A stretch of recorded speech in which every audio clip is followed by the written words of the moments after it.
शोएब भाई, मैं आपके पास आ रहा हूं और आपकी खासियत यह है कि बड़ा खुलकर आप सारी चीज़ों को बोलते हैं। यूनुस राज में जिस तरीके की साजिशें हुई हैं, चाहे वो अल्पसंख्यकों के खिलाफ हो, भारत के खिलाफ हो, आपने हमेशा बड़ी बुलंद आवाज़ के साथ उसको बोला है। मैं चाहूँगा कि ये जो नार्को टेररिज्म फैलाने की कोशिश हो रही है मोहम्मद यूनुस की, मुझे लगता है कि अकेले तो यूनुस उसमें होंगे नहीं। जो अब आजकल जो यार बना हुआ है मोहम्मद यूनुस का पाकिस्तान, उसकी मिलीभगत जरूर होगी इसमें। बहुत बहुत धन्यवाद सुमित भाई। और कॉर्नल साहब को भी मेरे तरफ से नमस्कार।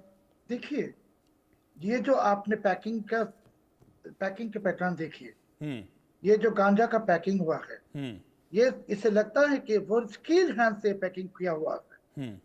और ये है पाकिस्तानी आईएसआई और यूनुस की नार्को जिहाद। आपने जो कहा रमजान के पाक महीने में, हाँ, रमजान के पाक महीने में ये लोग नार्को जिहाद चला रहे। अभी गांजा पकड़ गई, कोकीन भी जा रहे भारत के अंदर। आप तो जानते हैं पाकिस्तान ये जो सामान भेज रहे हैं, चावल या चीनी, इस सबके अंदर में कोकीन है। So it is a very dangerous thing कि यूनुस तो ना सिर्फ भारत के ऊपर जो आतंकवाद की फैलाने की कोशिश कर रहे, ये ड्रग्स भी भेज रहे। एविडेंस, आप पैकिंग पैटर्न देखिए, ये कोई मामूली लोगों की पैकिंग है नहीं सुमित भाई। It's very skill hand. Cornell साहब यहाँ है, वो भी कहेंगे जरूर। सो ये गांजा भेज रहा है, ड्रग्स भेज रहा है, और ये तो नार्को जिहाद। ये पाकिस्तानी आईएसआई के और अफगान जो ड्रग लॉर्ड्स है, ये लोग कहते हैं कि कोट काफिर के घर में ड्रग्स भेजो, उसको बर्बाद करो। इट इज नार्को जिहाद। तो भारत को यूनुस की जंग जिहादी राज ने दो तरफ, तो in the two ways they are attacking Bharat. One is militarily, weapon etcetera, terrorism. अभी ड्रग्स भी आ गई। So this is very dangerous incident. और इसको आप अगर कहते हैं कि फेंसिंग करना पड़ेगा बॉर्डर को, जरूर फुल फेंसिंग करना पड़ेगा। इसके साथ साथ ये जो चीज है सुमित भाई, इस this thing should come to the international media. Bharat का आवाज उठाना है, दुनिया को कहना है कि देखो, ये तुम्हारे कठपुतली डीप स्टेट की, पाकिस्तानी आईएसआई की, ये क्या कर रहे हैं भारत को बर्बाद करने की। ये तो one kind of war against Bharat, मैं कहूंगा सुमित भाई। और इसको कोई हल्के तरीके से देखने का कोई कोई मौका ही नहीं। It has to be taken very seriously, and very serious action should be taken against Yunus and his जंगी जिहादी एसोसिएट एंड पाकिस्तानी आईएसआई।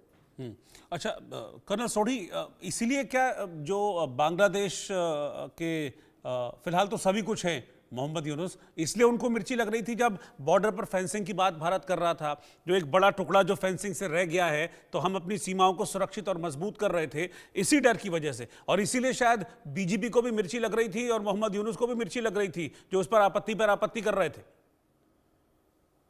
बिल्कुल रोहित जी, देखिए, जब इतनी अच्छी फेंसिंग आती है, जैसे हमने भारत के पाकिस्तान के बॉर्डर पे देखिए, ये फेंसिंग एक नॉर्मल फेंसिंग नहीं है। और जहां पे ये फेंसिंग है, मैं कई बारी वहां पोस्टेड हो चुका हूं जब मैं सेना में सर्विस में था।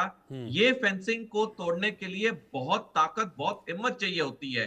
ये नॉर्मल घर की फेंसिंग नहीं है। और इस फेंसिंग जब ये बनती है तो डेफिनेटली, चाहे ड्रग्स का इन्फ्लक्स हो, चाहे अवैध इमिग्रेंट्स का इन्फ्लक्स हो, चाहे आतंकवादी आना हो, उससे एक भारी गिरावट तो होती है। और यही कारण है कि जब भारत ने फेंसिंग शुरू की उन इलाकों में जहां पे भारत और बांग्लादेश के बॉर्डर पे फेंसिंग नहीं है, तो बांग्लादेश से काफी आपत्ति आई, काफी हमने देखा कि टेंशन बढ़ी दोनों देशों के बीच में। क्योंकि बांग्लादेश सरकार जानती है कि अगर ये फेंसिंग पूरी तरह से भारत और बांग्लादेश के 4096 लंबे किलोमीटर बॉर्डर पे आ गई, तो बांग्लादेश के जो नापाक मंसूबे हैं, जिसे पूरी तरह से पाकिस्तान और चीन समर्थन कर रहा है और उसमें आग लगा रहा है, वो मंसूबे कभी सफल नहीं होंगे। और इसीलिए बांग्लादेश हर मुमकिन कोशिश करता आया है और कर भी रहा है अभी भी, कि भारत किसी तरह से बांग्लादेश बॉर्डर पे पूरी तरह से फेंसिंग नहीं करे। तो ये सारी चीजें वो पाकिस्तान से इनहेरिट कर रहा है, उसको समझ में नहीं आ रहा है शोएब भाई। ये समझ में नहीं आ रहा है मोहम्मद यूनुस को कि वो जिसका पल्लू पकड़ के आगे बढ़ रहे हैं मोहम्मद यूनुस, जरा उसका चेहरा तो देख लें, और उस पाकिस्तान की क्या हालत है, उस पाकिस्तान की क्या हैसियत है। अब दुनिया में आतंक बांटने वाला पाकिस्तान देखिए खुद किस तरीके से अब वहां पर आतंकी हमले हो रहे हैं पिछले 4-5 दिन में। देखिए पेशावर में, क्वेटा में, फिर कल बन्नू कैंट इलाके में, और लेकिन उसका पल्लू पकड़ा हुआ है। समझ में नहीं आ रहा कि अगर नहीं सुधरे तो एक दिन जैसा हाल पाकिस्तान का, बांग्लादेश को भी वैसे ले जाएंगे।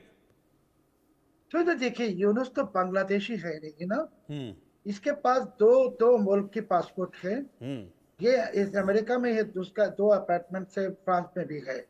तो यूनुस को यहाँ भेजा है कि बांग्लादेश को पाकिस्तान की तरह एक बर्बाद मुल्क बनाने के लिए, ये बर्बादी मिशन कामयाब करके यूनुस तो भाग जाएगा।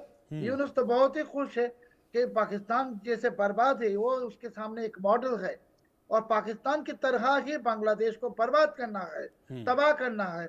तबाह करके वो चला जाएगा। वो तो बांग्लादेशी सिटीजन भी नहीं है, और ये तो अभी क्या कह रहा है, ये तो मिशन में है। This is his mission, very dangerous. इसके साथ एक और इंफॉर्मेशन मैं शेयर करना चाहता हूँ सुमित भाई आपसे, कि आपने अभी कहा कि ये चावल दे रहे फ्री में, हिंदुओं को नहीं देगा रमजान में। बांग्लादेश की जेल में जितने हिंदू है और नॉन मुस्लिम है, इन लोगों को रमजान के महीने में दिन में खाना नहीं दे रहा है। आप क्या कहेंगे इसको? Non-Muslims in the prison, they are not getting food because of Ramadan. तो ये तो नफरत दिखाता है ना, ये तो नफरत दिखाता है हिंदुओं और अल्पसंख्यकों के प्रति कि हाँ देखो मैं तुमसे नफरत करता हूं। ये तो यही मतलब है सीधा। एकदम, ये तो यूनुस तो खुले आम हिंदुओं की दुश्मन है। आप देखिए दुनिया के कहीं जेल में ऐसा पाकिस्तान के जेल में भी नहीं है कि हिंदुओं को रमजान में खाना नहीं देता है।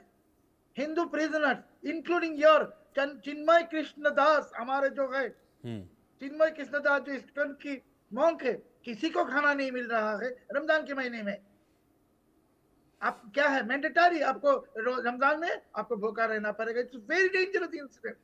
लड़कियों को, औरतों को कह रहे हैं कि घर से मत निकालो, शॉपिंग सेंटर्स बंद, खाने बेचने वाला दुकानें बंद, और ये भी कह रहा है कि जो मुंह से गणतंत्र, जनतंत्र या डेमोक्रेसी का शब्द आता है वो दोज़खी है। माइक लगा के सॉरी। तो आप क्या समझेंगे इसको? ये पाकिस्तान से भी बदतर हालत है बांग्लादेश का। वेरी डेंजरस सिचुएशन सुमित भाई। ये तो बहुत बड़ा एक्सपोजर है कर्नल सोढ़ी, मतलब कि इस तरह का बर्ताव, वो भी रमज़ान के महीने में। हमको तो इतनी जानकारी थी कि भाई मुस्लिमों को राशन बांटा, लेकिन हिंदुओं को कहा तुमको कुछ नहीं मिलेगा, जाओ। अब तो ये तो बहुत बड़ा एक्सपोजर है। खुद बांग्लादेश में बैठे हैं शोएब भाई और इस चीज़ को खुलासा कर रहे हैं कि जेलों में इस तरह का सुलूक हो रहा है। मतलब नफरत किस कदर भरी हुई है, जिसकी बात करते हैं मोहम्मद यूनुस अभी पिछले दिनों कह रहे थे कि अच्छे संबंध रखने के अलावा कोई विकल्प ही हमारे पास नहीं है। दैट मीन्स कि सब हवा हवाई है, आई वॉश है। रोहित जी, जब भारत में कोई भी त्योहार होता है तो कोई भी भारतीय नागरिक उस त्योहार में 4 और अच्छे काम करता है, क्योंकि तभी तो उस त्योहार की मान्यता बढ़ती है, तभी वो त्योहार का जो यूटिलिटी है इंसानियत के लिए वो सामने आती है। हम देखते हैं हमारे इतने बड़े त्योहार आते हैं भारत में, हर भारतीय नागरिक कोई ना कोई कार्रवाई करता है जिससे कि इंसानियत पे भरोसा और उठे, कोई दान करता है, लोगों की मदद करता है। लेकिन ये चीज बांग्लादेश में